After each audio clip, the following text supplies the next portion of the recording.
Can you hear me? Is it okay? Yes. Okay, thank you. Thank you for the organization committee which invited me to this conference, and I had the opportunity to see a part of your beautiful country. And although for me the weather is very, very cold, I learned that for you is a very good period for the winter. So I'm happy that I brought good weather during my presence here, although I cold. I've been to Auschwitz 2 days ago, and I was really, really, really sick of the cold, except from the other things I saw there and I hear from my guide. So, my presentation is relevant to what we see in the, wait a moment to see that. Doesn't work. Does it? It should work. Stuck. Okay, this way. Yes. Be careful. Okay. Yeah.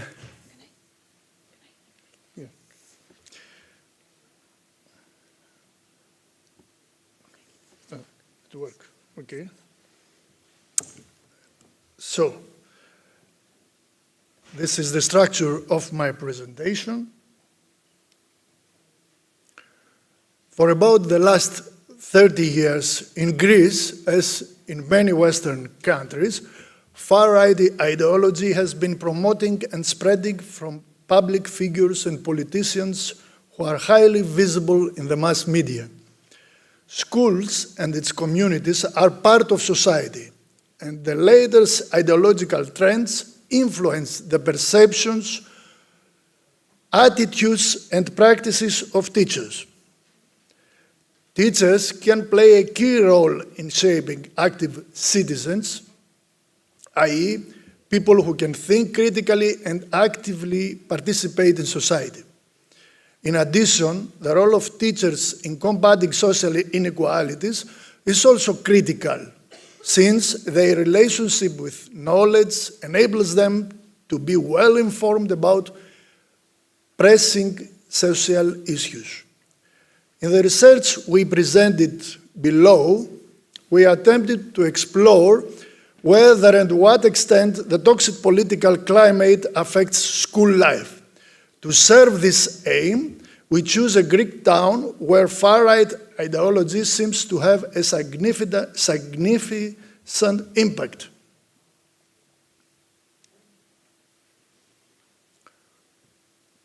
Human rights and intercultural education is the next topic which I very briefly present you. Human rights are moral principles that set specific standards of human behavior and are usually protected by national and international law. Human rights are fundamental rights to which every individual has a legal right from the moment of his or her birth, simply because he or she is a human.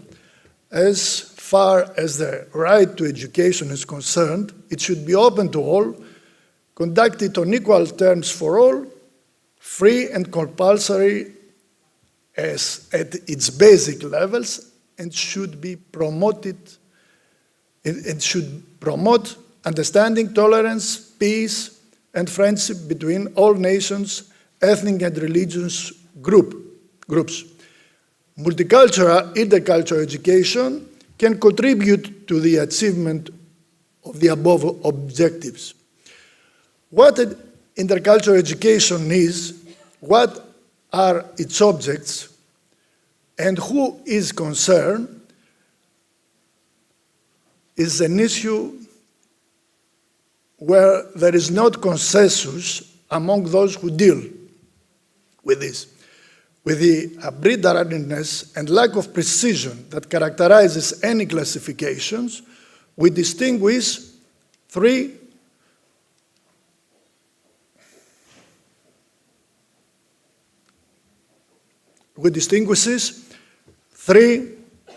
directions of intercultural education: conservative, liberal, and intercultural education for social justice. In the conservative approach, intercultural education concerns only the children of ethnic minority groups, let's say immigrants, refugees, Roma.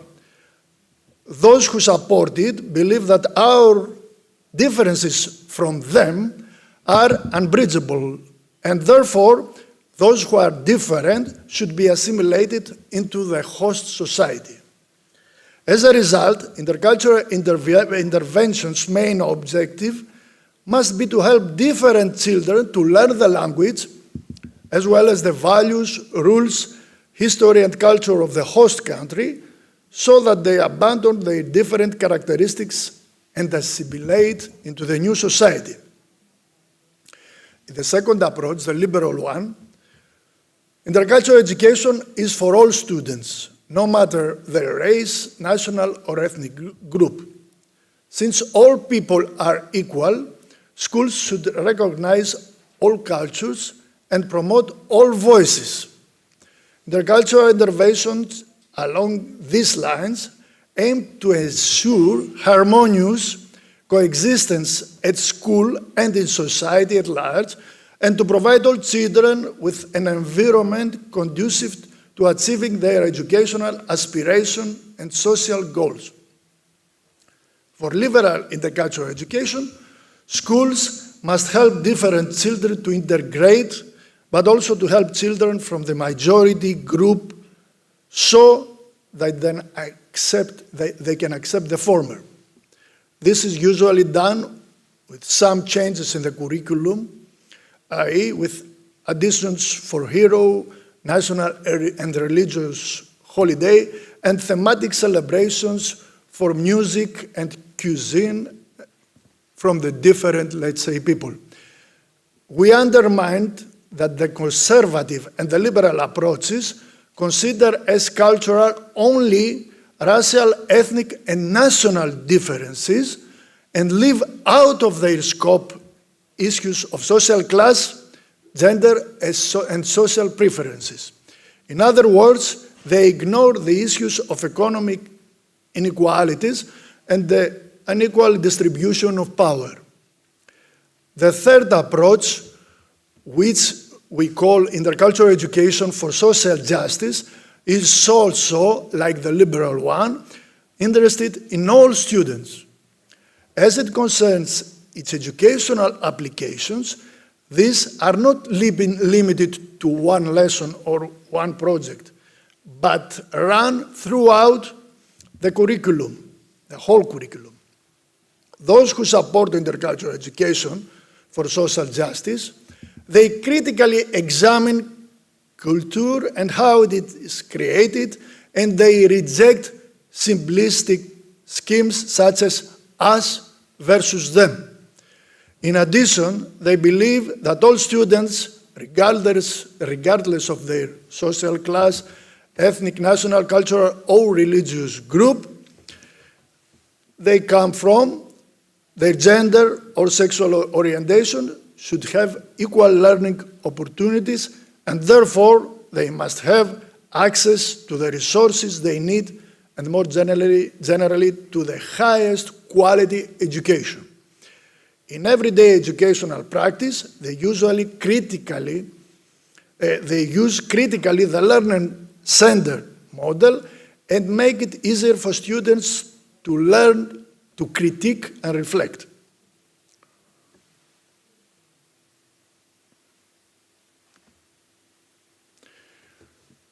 Teachers are part of the society, and therefore they are influenced by dominant ideology.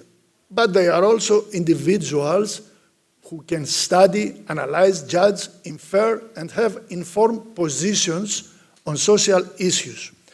That is, they can have an elaborate understanding of economic and social inequalities, racism, nationalism, religious conflict, etc. A second important for the present study remark on the role of teachers has to do with the fact that during their work, they meet, interact, and engage with people who may belong to a different social class, ethnic or national group, or have a different language, religion, or social orientation. In these interactions, teachers' perceptions of social differentiation and intercultural education matter, since they affect the immediate and long-term goals they set, the curriculum they propose, the expectation they have of their students, the practices they implement, and school-parents' relationships. If teachers are sensitized, then they can put themselves in their students' shoes, not hide their feelings, and respect their cultural backgrounds.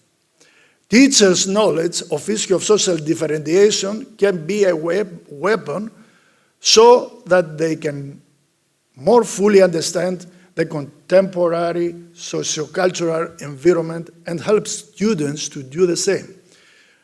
We stress that teachers' negative attitudes towards inclusion are one of the biggest obstacles to an inclusive school, a school that accepts, embraces, and cares for every student so that they have the maximum opportunity to reach their potential.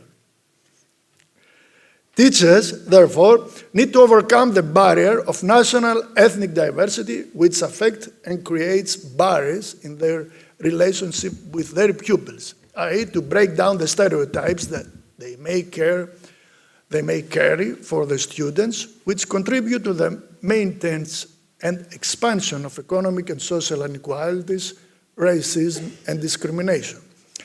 The intercultural competence of teachers, however, is necessary for them to grasp social phenomena and consequently help their students to do the same.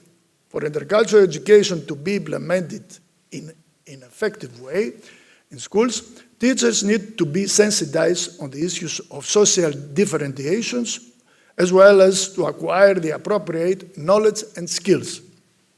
To achieve this goal, teachers training colleges must strengthen courses in social differentiation, and all educational institutions to strengthen their training programs. Finally, teachers themselves need to show interest, empathy, and solidarity with students from poor and low-income families, ethnically, culturally, religiously, and linguistically diverse groups, as well as with students of different social orientation and abilities.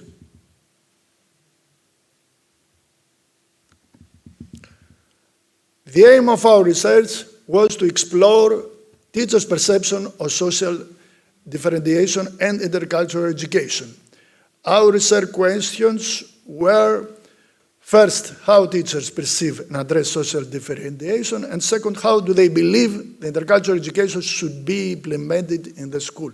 And third, how do they deal with social diversity in the classroom and what intercultural practices they use?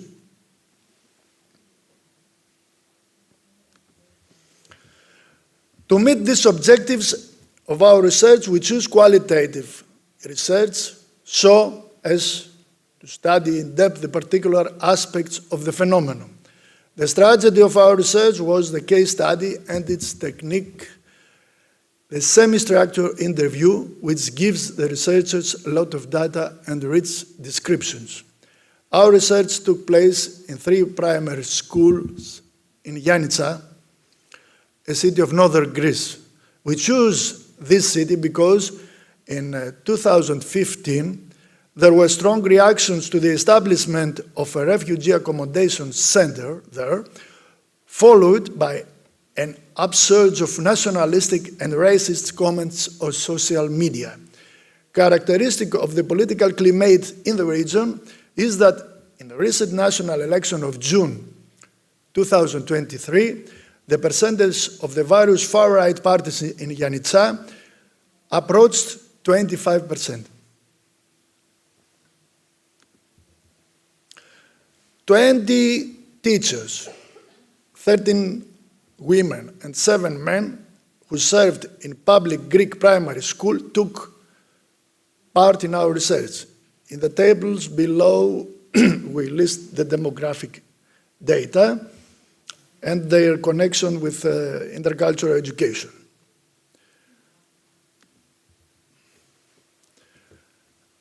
The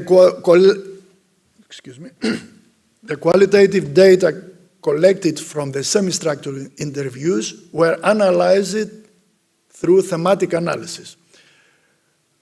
You can see the 5 themes emerged from this analysis.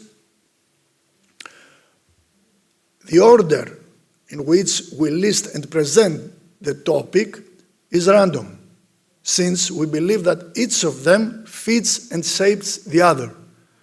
The main feeder is the objective of intercultural education, which shapes the quality and characteristics described in the other themes.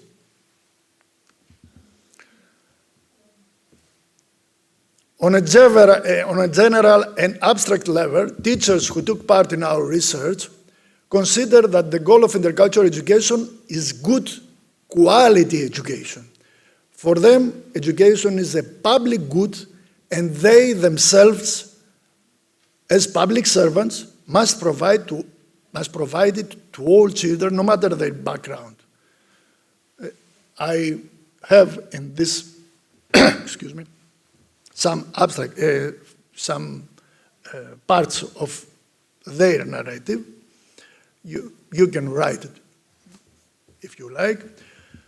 However, in a closer look of the transcription, the teachers in our study consider that intercultural education concerns the integration of students from different cultural backgrounds only.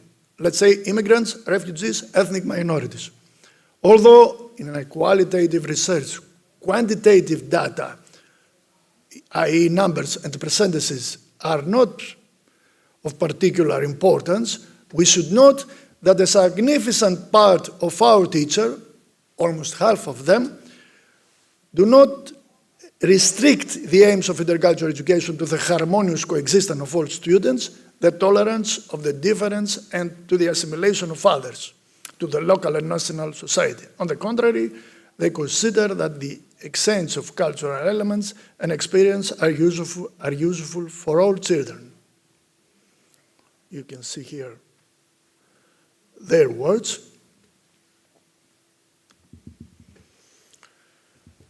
About half of the teachers who took part in our research think that intercultural education concerns all students. You can see some of their words here. The other half of our research participants believe that intercultural education is only for children from ethnically diverse groups.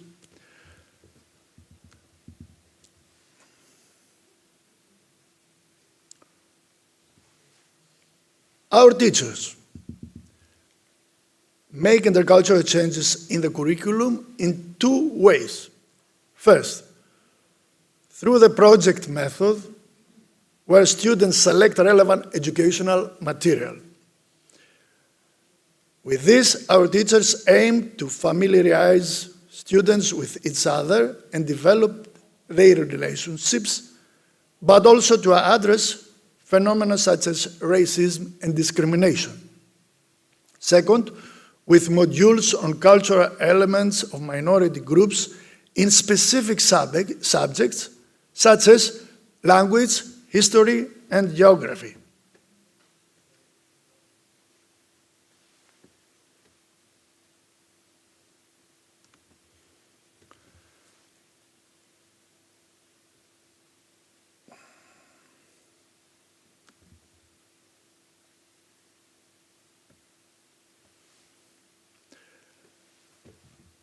For several of the teachers who took part in our research, studies of folklore, which in Greece called laographia, is a valuable source for the intercultural education curriculum interventions. They believe that customs, traditions, dances, food, and customs are elements that can contribute to the elimination of prejudices and in general to the fulfillment of the mission of intercultural education, as we can see via their words.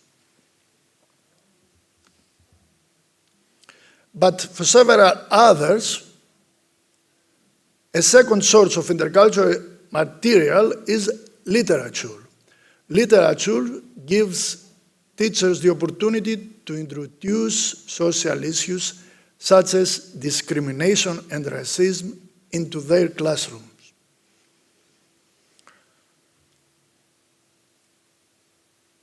As well as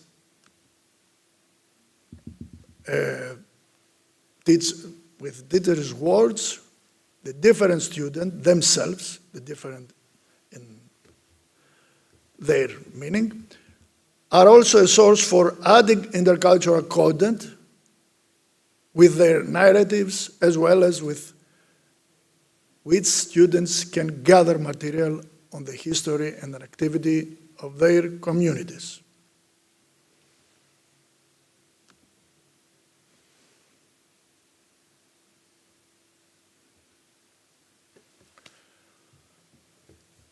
Summarizing, the teachers who took part in our research did not seem to be influenced by the political climate of their region, as they did not express negative views on social diversities, intercultural education and its objectives, nor did they mention any practices that would put certain categories of their students at risk. On the contrary, participants in our research seems to care about all their students and want them to have equal opportunities. Here again, it seems that the dominant ideology has led to a, at best, liberal conception of intercultural education, which borders on individualism and does not address structural problems. In other words, while a part of the teachers in our study consider that intercultural education is for all students, it nevertheless limits its objectives to tolerance, understanding, and acceptance of diversity. It does not address the unequal power between different groups, nor the economic causes of their economic and social status, as well as the prestige they enjoy. Our participants do not seek the causes of poverty and social differences, but it limited to fragmentary references to national heroes and anniversaries, as well as to thematic celebrations of musical and culinary content. For us, intercultural education will be able to help address the dangers to democracy posed by far-right propaganda only if it infuses the entire social curriculum, raising the issues of economic inequalities and the unequal distribution of power. In this way, it will help to create critically thinking people who will actively participate in public life and fight for a better society. Thank you.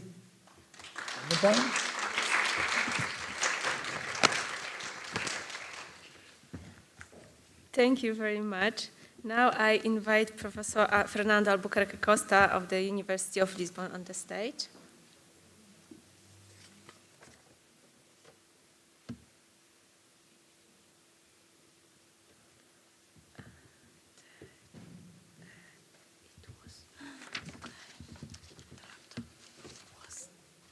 It's not.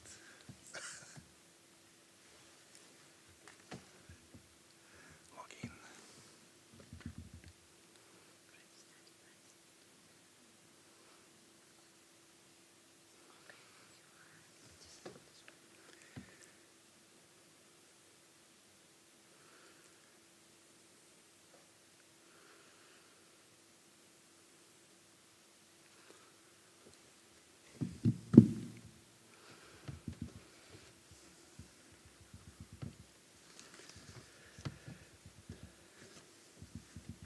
Thank you. Good morning. It's okay? And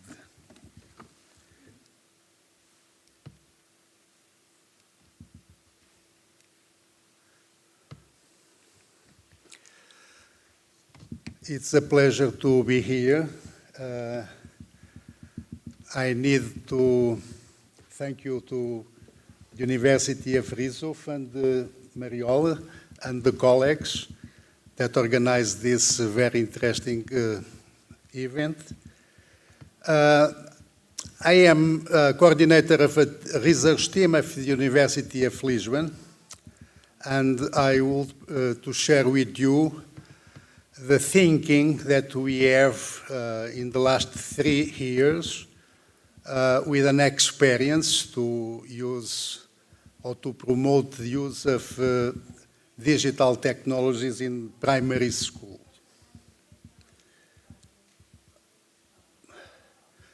Our challenge was how to support the work that is in the field to transformation, the way that schools, all the public schools, I think it's the same also in Poland, to enhance the quality of processes using digital technologies, performance, but also the results of learning. We cannot see all, Mariola, we cannot see all the, what happens?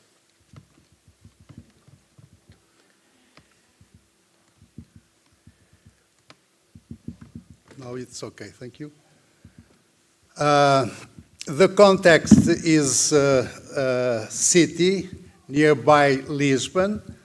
Lisbon is the capital of Portugal, and Amadora is the municipality that invites us to promote the use of digital technology in the schools. Is the municipality in Portugal with the highest population density in the country. I think it's not, they have the same population like Rzeszów, but the density is bigger. The context with we work is 29 public schools and around 400 primary school teachers and 6,500 of students. The problem that we faced at the very beginning is composed by 3 lines. First of all, the constatation of lack of use of technologies in schools, not only in Portugal, I think it's the same in other countries in Europe and in all the world. The second problem is not clear vision about what can be digital technologies in schools, its value, its potential for learning. And finally, the third way of thinking of the team was also the constatation of inadequate training of teachers. So these 3 lines of thinking are the leitmotif for organizing the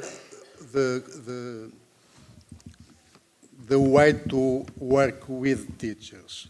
The question, or the research question we put at the very beginning is effectively how we can best support teachers in using digital technologies to effectively promote the use by students on learning and to promote the development of students in a whole. So the project, the research team was confronted with the need to design a plan of intervention that would allow teachers, together with their students, to benefit from the full potential of technology, of digital technology, to improve students' overall development. Three ideas we start to thinking. First one is bear in mind the Portuguese profile of students already defined leaving compulsory schooling. I must say that is a very humanistic, emancipatory profile. The second idea is to have a holistic and an integrated in the school approach to teacher learning. And because we have a 3 years project, we decide to also to make intervention in the context, so we decide for an action research project.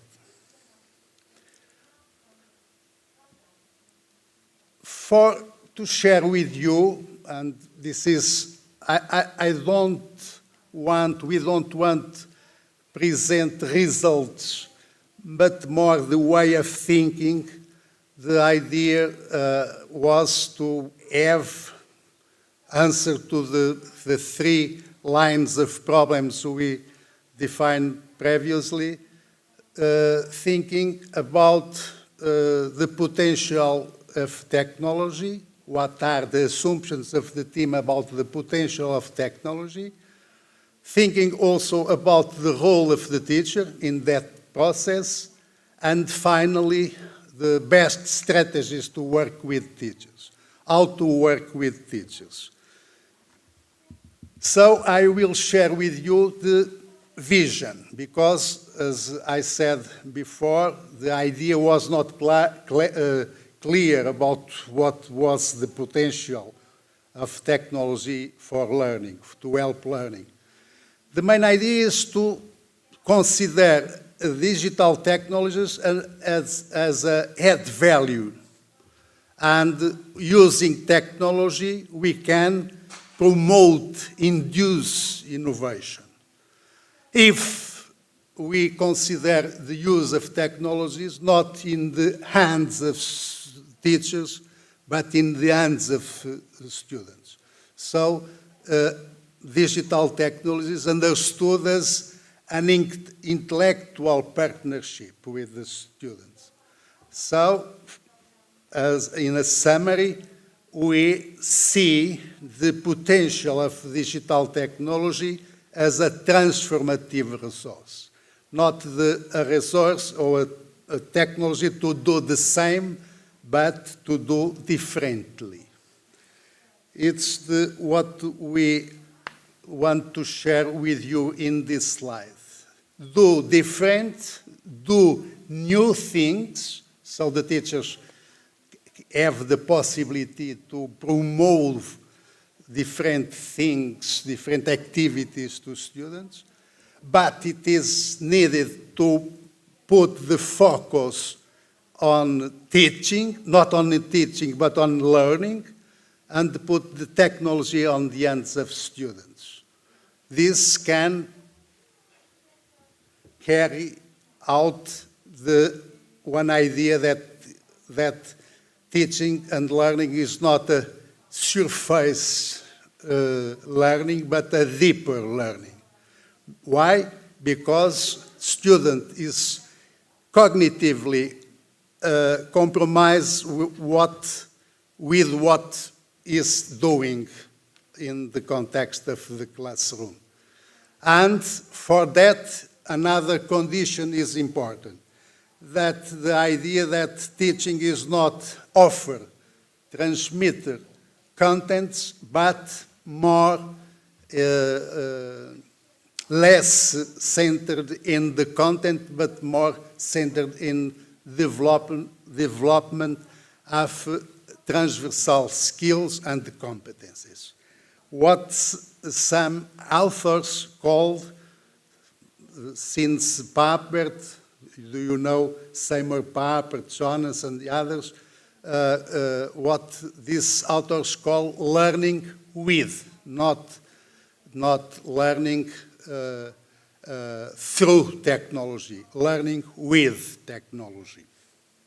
Yes, I know. Thank you.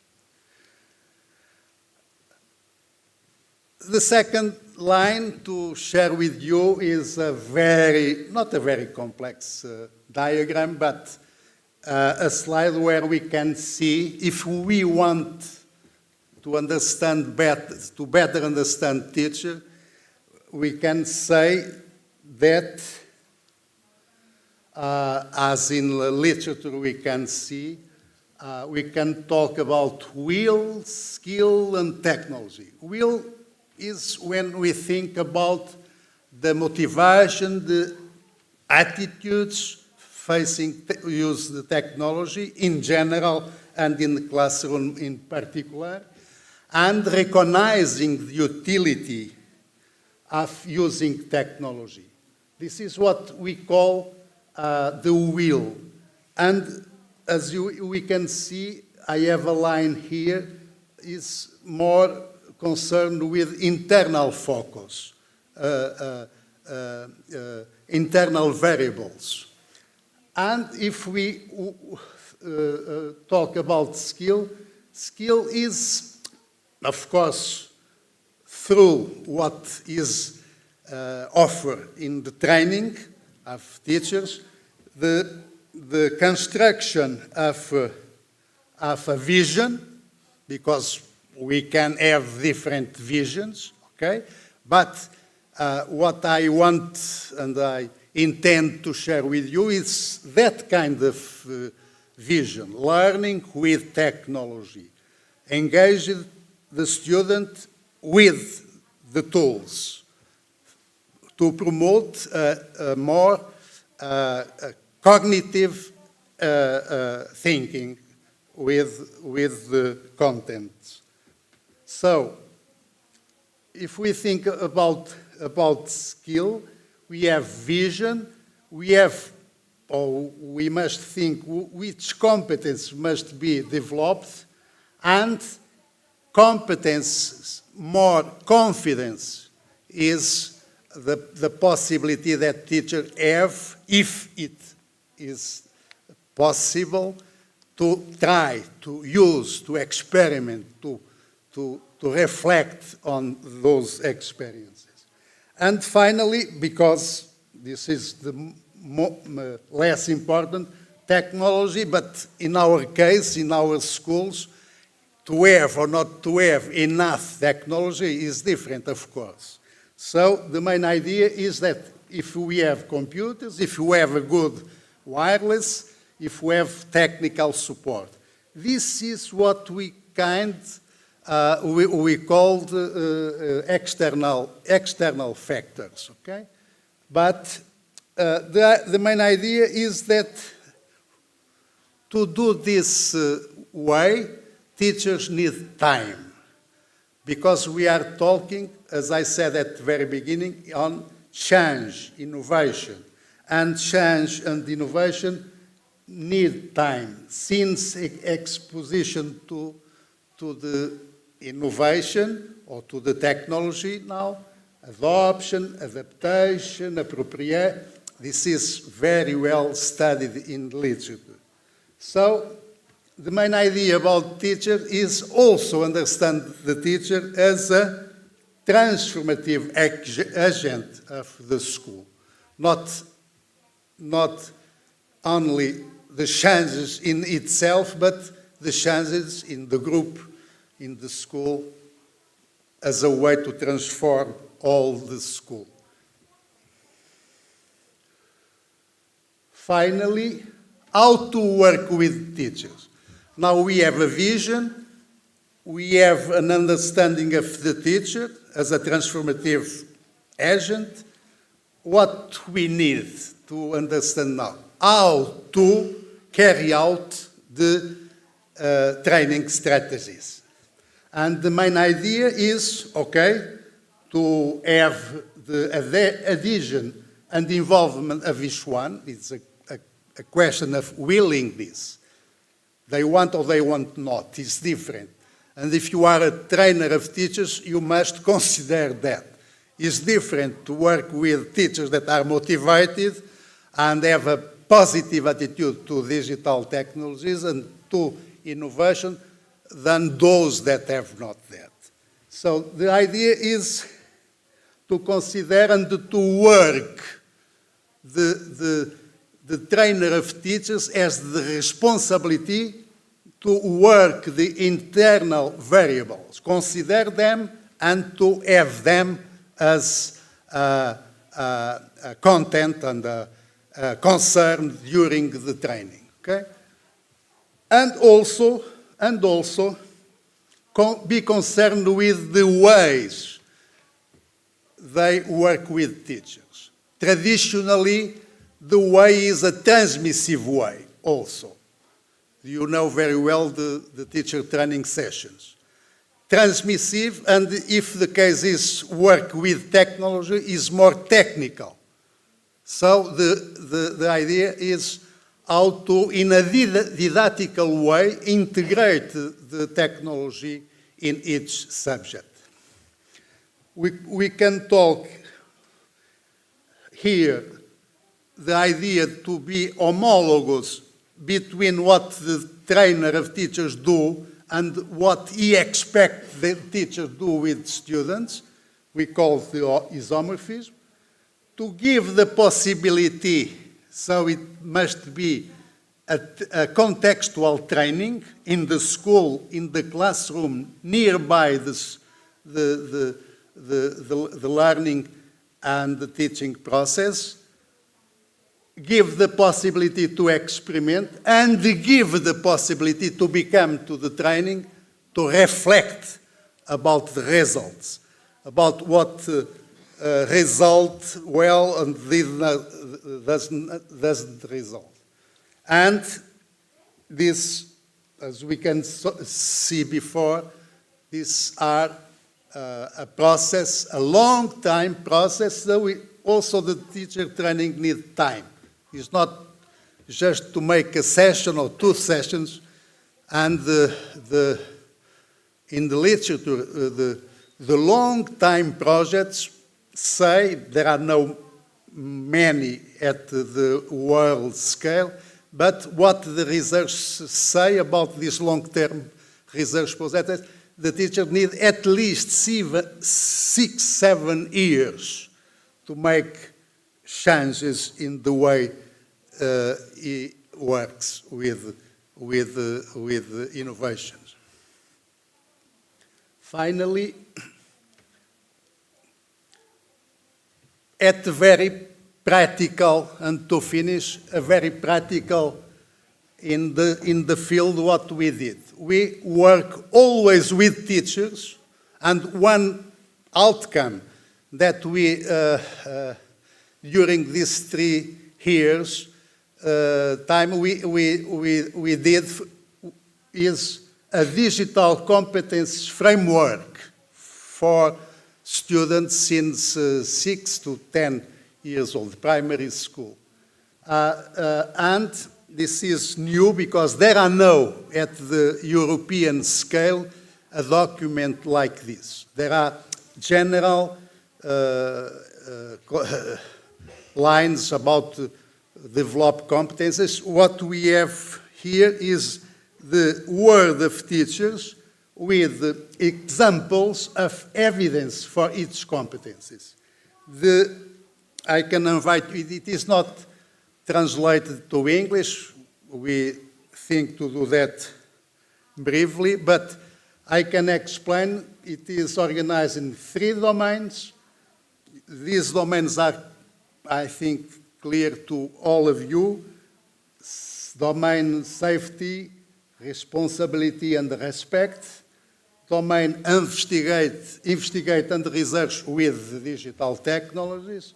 Communicate and collaborate, so we can have different kind of activities proposed, created by teachers for the other teachers, how to do, if we want also to create and innovate. The main idea is not a new idea. It's working by problems or by projects, and this is a very simple way that can show how the teachers work in this kind.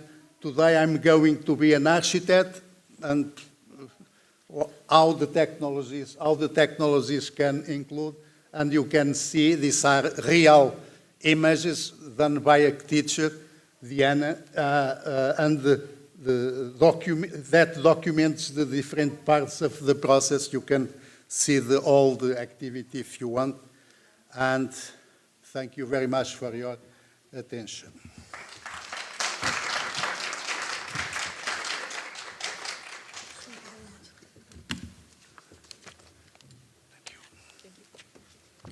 Thank you very much.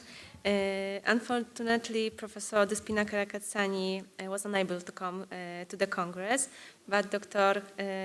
Urania Zachariadou will speak on her behalf, so I invite you on the stage.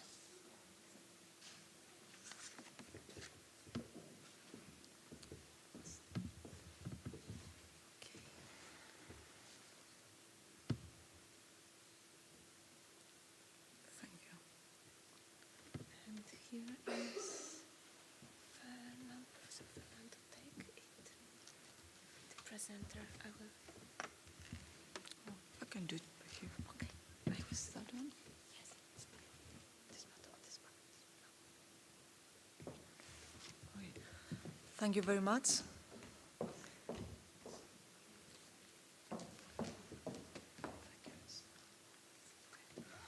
So thank you very much.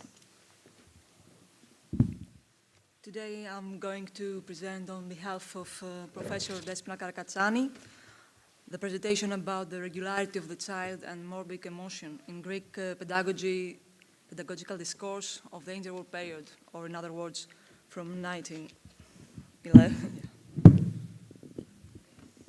Doesn't matter.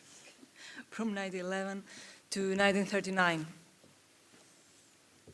It works. Thank you.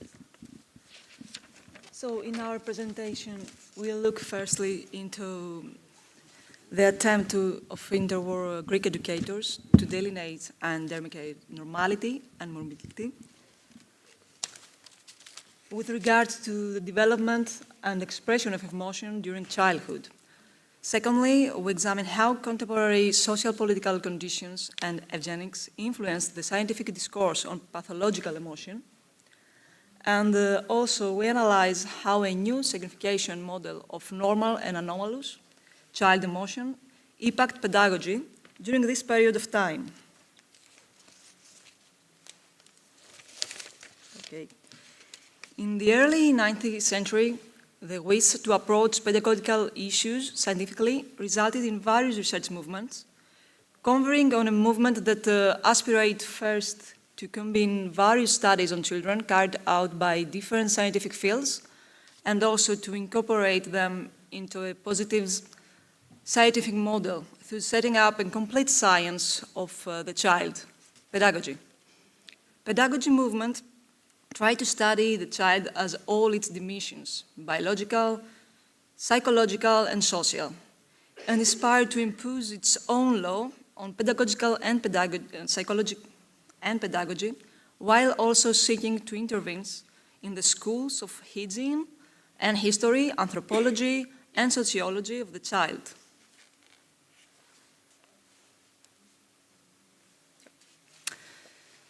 So the pedagogy movement aspirated to measure, using only quantitative research methods, every manifestation of the educational process and to express it with numerical data, because according to this perspective, this kind of data is objectively could not be questioned. So in this context, positivism and its knowledge could lead to an objective scientific truth, the only one. The pedagogical experiment, which aspirated to establish a unique science of the child, collapsed after the First World. However, it's not desired for a scientific approach to pedagogy, according to the model of science, was not eliminated. Along with the development of pedagogy, experimental pedagogy was also developed as a new branch in the development of pedagogical science, and not as a new science, a superset, let's say, that will include it. So again, in the beginning of that century, the foundation for the development of experimental pedagogy were laid by the psychology and pedagogy laboratories all around Europe and North America. This kind of laboratories laid the guidelines that research and education followed for decades. The institution of laboratories quickly expanded around the world, and a good example here is USA, where exist in that period of time 54 laboratories. This is a very big amount, a huge number, if you think the date, 94. At the same time, in France, Binet founded in 1997 in Paris the first school psychology laboratory in the country within an elementary school, which was the beginning of scientific study in the child in the context of school life. And it was an important point because exactly of this, because it's included the school and put in the center the school life.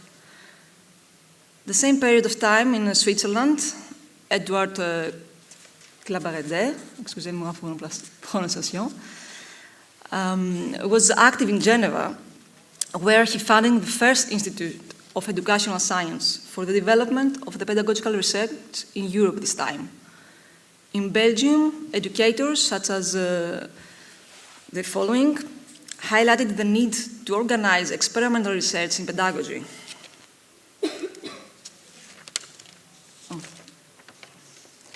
Okay. On the other hand, in Germany, there was no particular interest in the development of empirical research in education. A reason behind that could be the close connection of pedagogy with philosophy that prevailed in German universities at that time. However, even there, in some universities, pedagogical psychology laboratories exist, and the experimental studies carried out in them was based on the purely empirical measurements methods, and on this method extensive pedagogical theories were founded by mainly two scientists, Ernst Maumann and Wilhelm August Ley.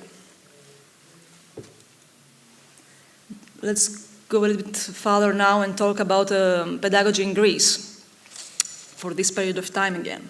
Pedagogy, which at the beginning of the 10th century, was primarily founded in the University of Athens and emerging at it as a national science, actively participating in the effort to achieve national aspirations and goals.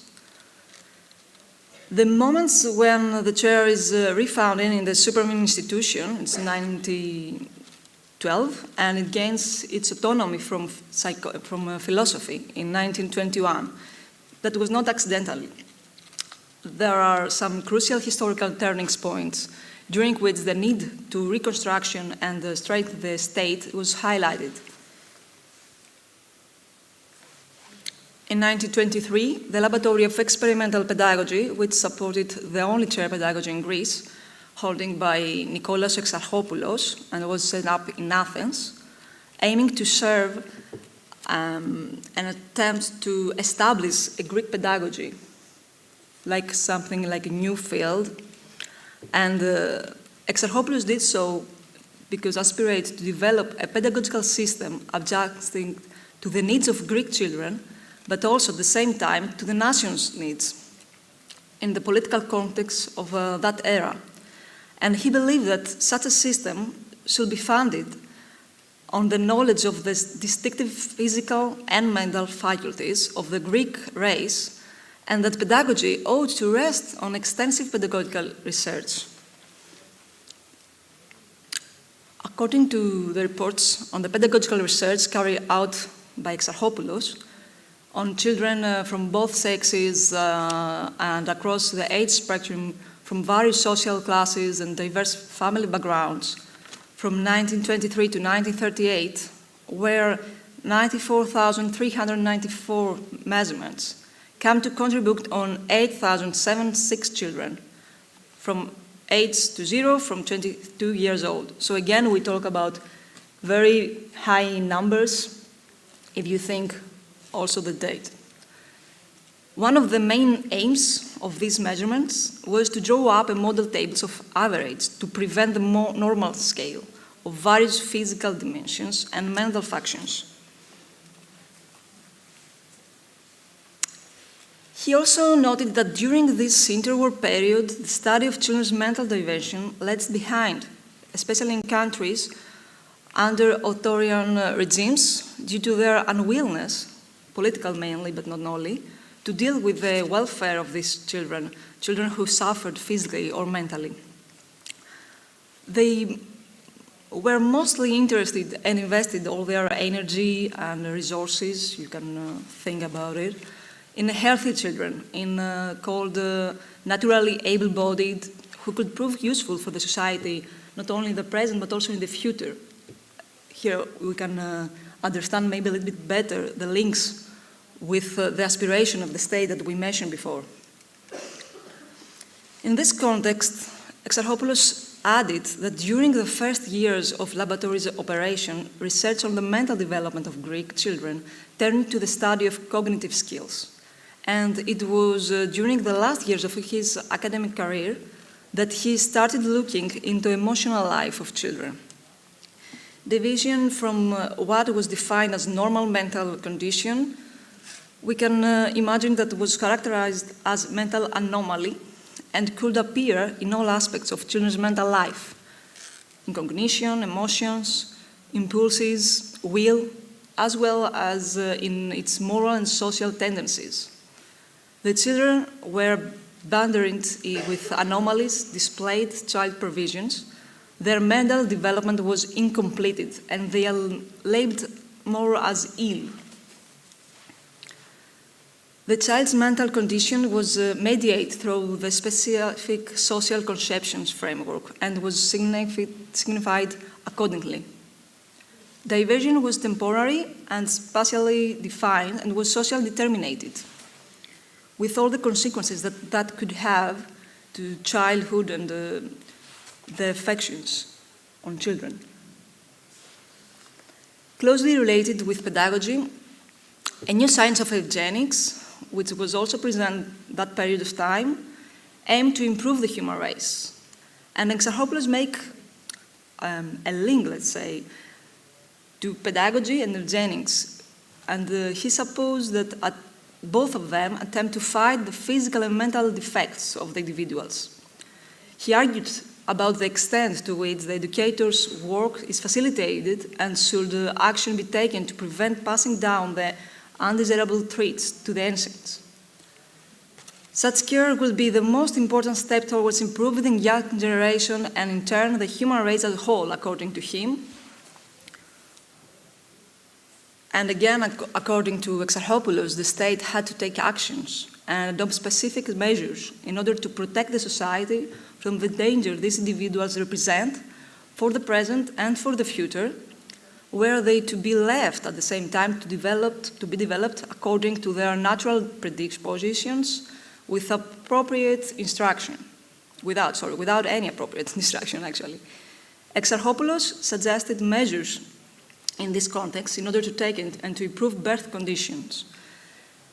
In order to protect society from any kind of anomalous individuals, it was imperative that measures should be taken to hinder the birth of the later.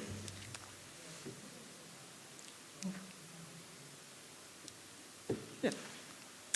The diversity of division was wide, so he noted again that the division appeared in many combinations and to different degrees. He stressed out that the child was developing human being. So, therefore, determining whether an anomalous symptom that appeared at a central age was parodic or not, it was an easy thing. In other words, it was so easy to define if it signified the onset of the development of a pathological personality or not. With the exemptions of the extreme case of psychopaths or the mentally retarded interned in institutions, Exarchopoulos classified the cases of the mentally ill that were receptive to education as follows. And we can see that all together. Okay. Starting with number 1, anomalous in central mental functions, following from defective functions of either one or more senses. At number 3, a third category is the language anomalies, following from retardation of various degrees and types. And in 5th, we find psychopathy of various degrees and types. In 6th is moral paranoia and moral insanity. 7, neurasthenia. 8, mobility anomalies. 9, epilepsy. 10, hysteria. And then the last category is a little bit different because has no biological background and is about the abandoned children, corrupted due to neglect or in danger of corruption.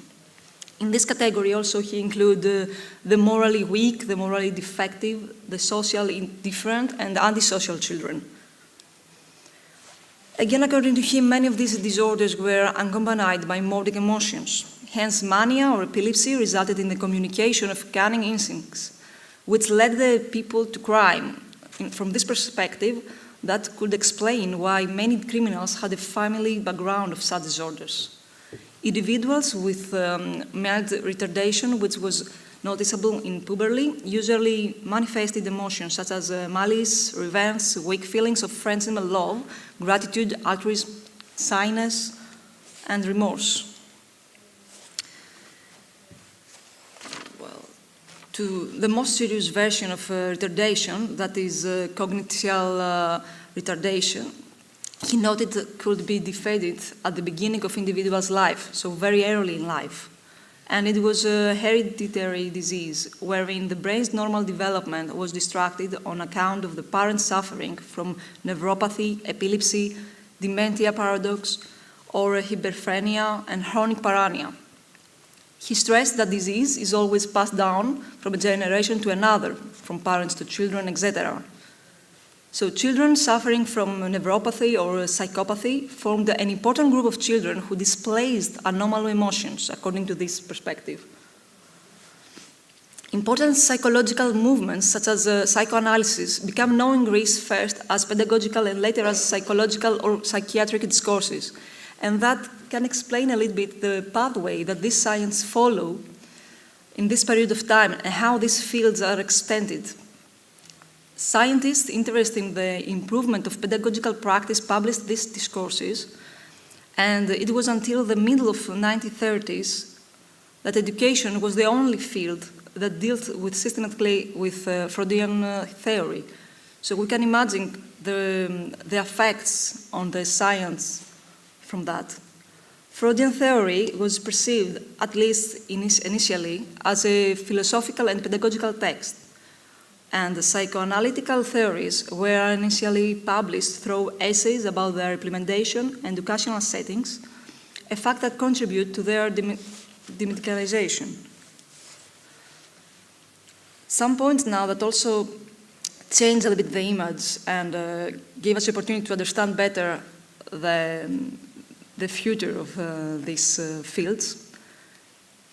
And maybe the last step before the end of this presentation, but I would like to mention it, is that a year after the establishment of the Neurological and the Psychiatric Association in 1937, the Model Special School was set up in Athens under the directorship of Rosa Imbriotti. Rosa Imbriotti was an eminent pioneer educator who was socially and politically engaged and had actively participated in the wartime resistance movement. So she mentioned the difficulties faced by the scientific community in coining commonly acceptable terms of that era and drawing classification which was defined as anomalous child and its pathological behavior. So step by step, some points help us to change the total image and give another perspective to the science of that era. So on that point, I would like to thank you for your time and consideration.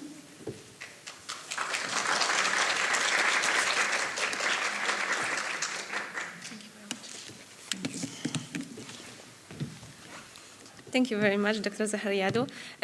Also, Professor Kamenova was unable to join us due to unexpected professional reasons, so I invite you to watch a video presentation from Professor Kamenowa.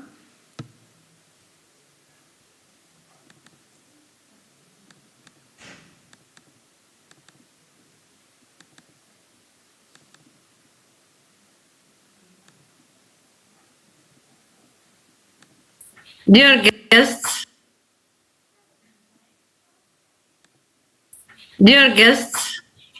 dear colleagues, dear Dr. Mariola Kino, I'm so glad that I can be among you at the Child Research and Education Congress. Today, when Poland is an education, today, when Rzeszow is an education, today, when the University of Rzeszow is an education. Best wishes from Varna University of Management, Bulgaria. The topic of my research is focusing on the educational environment for harmonic child development. Why are we focusing on this issue?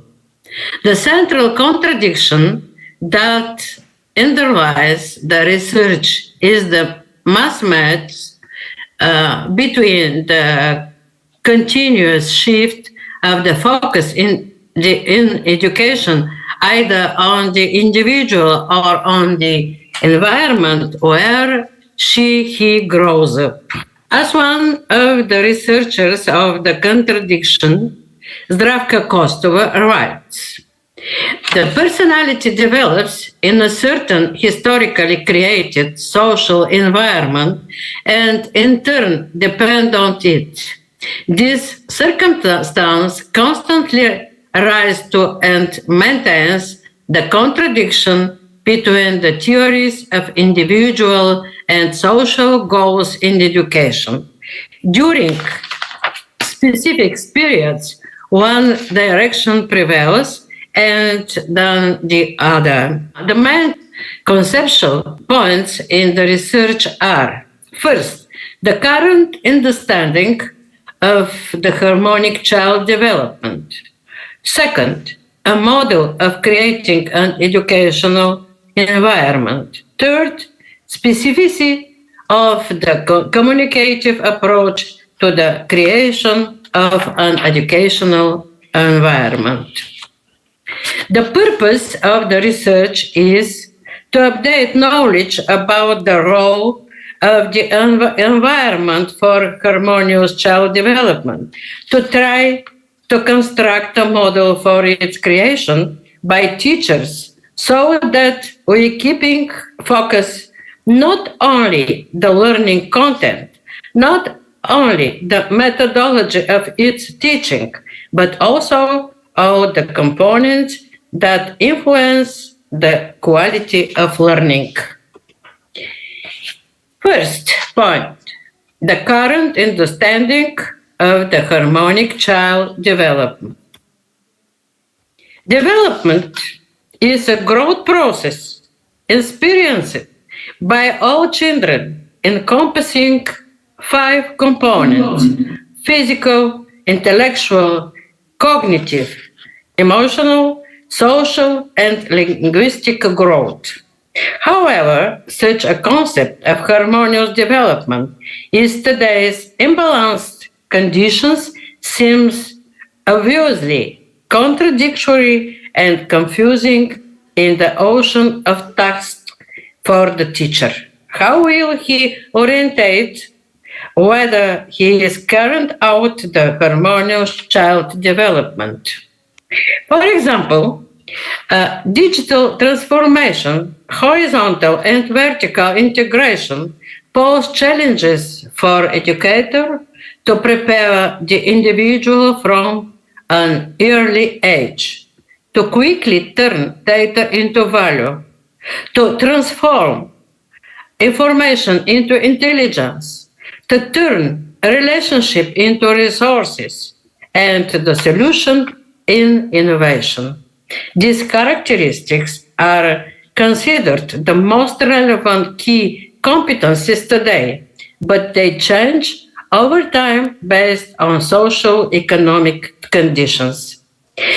On the other hand, the world of digital technologies leads to fundamental changes in the student minds nowadays, focused on the fragmentation, imagery, and variability of information. This is the situation today. But what will the demands be tomorrow? How does the task of harmonious development of the child change? Therefore, the contemporary approach to achieving harmonic development must find a sustainable foundation. On it, the key skills that change over time will be built, such for the 5 components of harmonic development, which are the so-called transversal basic competencies of the individual, his natural, long-term, lifetime potential. While transversal competencies are permanent attributes inherent in individual, they are transferable and valid throughout one's life as a rational social being. The transversal competencies of the individual are cognitive competencies, cognition and metacognition, social competencies, the ethics in interpersonal and intergroup relationship, methodological competencies, their organization and purposefulness for prospective activities, and self-management competencies directing their self-awareness. Therefore, the authors convincingly state that the education is called upon to focus on the transversal basic competencies of the individual and on developing in skills to reorganize and combine them in different ways. Thus, contemporary education can support the individual's effort to build themselves holistically, mastering the core of their transversal life potential. The figure here illustrates the transition between relatively immutable, transversal, and time-varying key skills. It is in a dynamic transition that the harmonic child development can be understood today. Therefore, our proposal is that the teacher's task for achieving harmonious development of human potential as a teacher's task reflects not a static set of characteristics, but a dynamic transition in the synergy between relatively stable, transferable, and relatively variable key skills. This is the first component of building the educational environment. Second point, the educational environment creation model. The first step of shaping the educational environment should reflect and constantly remind of the relationship between the transversal skills and the variable key competencies, as well as the relationship between the other component of the environment. What are these components? A definition of the educational environment.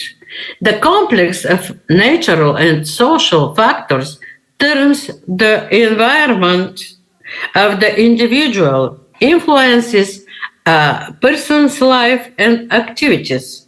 A person is simultaneously a product and creator of their environment, which provides the physical basis for life and enable intellectual, moral, social, and spiritual development. The author perceives the educational environment as the system of influences and conditions for shaping personality according to a given pattern, as well as the opportunities for its development contained in the social and the special subject environment. We analyzed more than 30 definitions of the educational environment, the concept of the time-space in which the educational process takes place, a meeting between educators and learners. The following 9 components stood out.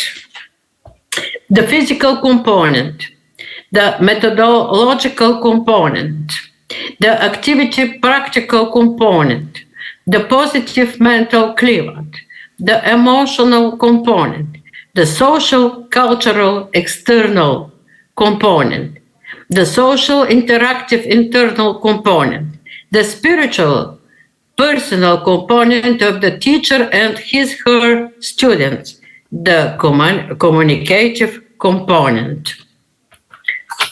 The spiritual person component of the teacher and his student means this approach is centered on the personality of the teacher with their goals, expectations, and spiritual development. In this regard, the issues of orchestration is clarified how it introduces music, songs, art, games, and the crucial question about the unconscious influence of the teacher's prestige.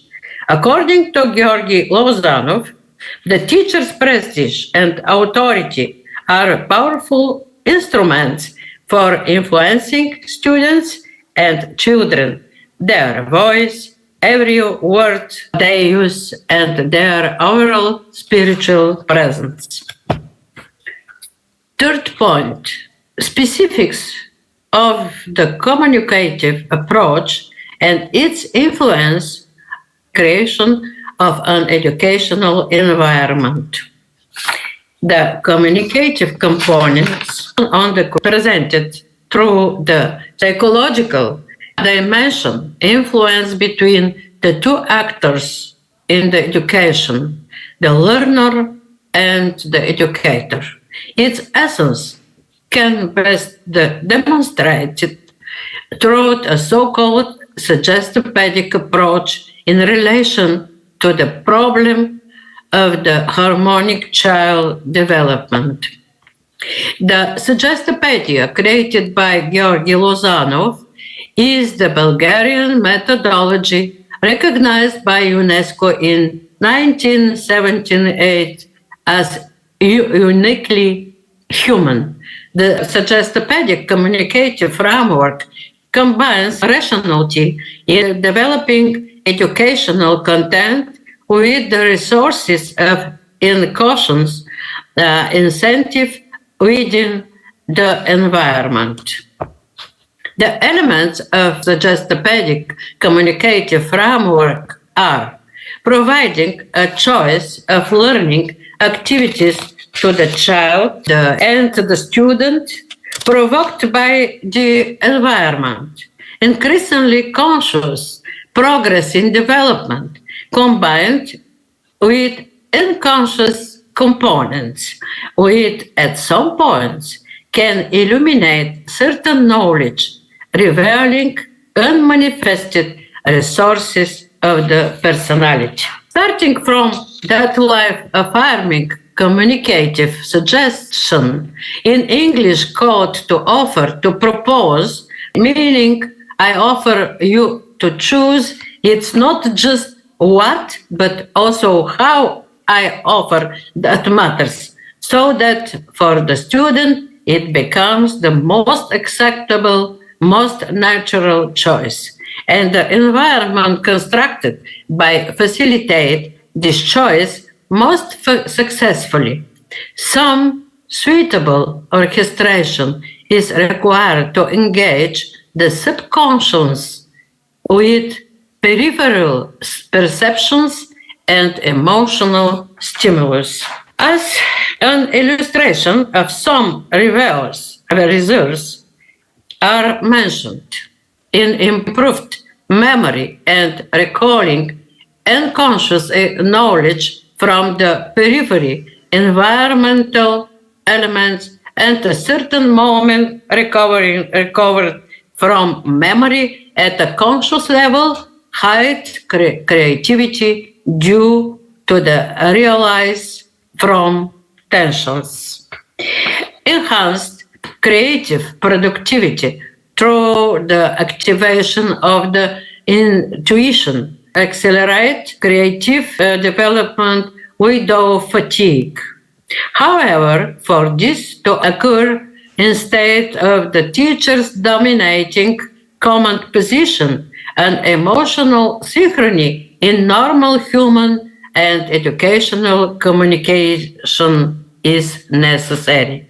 In conclusion, the educational environment is increasingly recognized and vital for high-quality education. In the process, the components of the environment, which help structure a model for its construction by the teacher, research on applying the model will likely adjust or enrich the understanding of its components. It will also help assess the sustainability of the proposed concept of the harmonic development through transversal skills upon which variable key competencies can be built. The perspective for future research.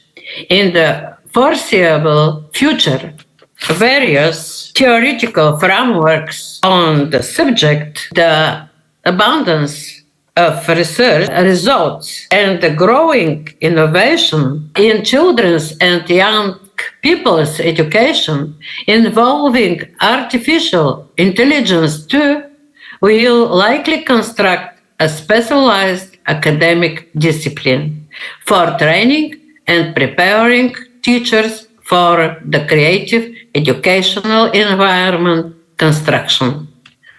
Thanks for your attention.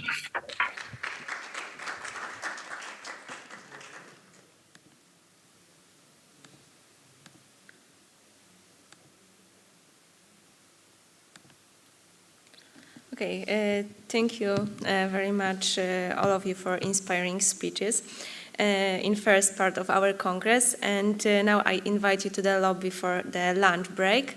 And the next session will begin at 2 p.m., okay? Thank you very much.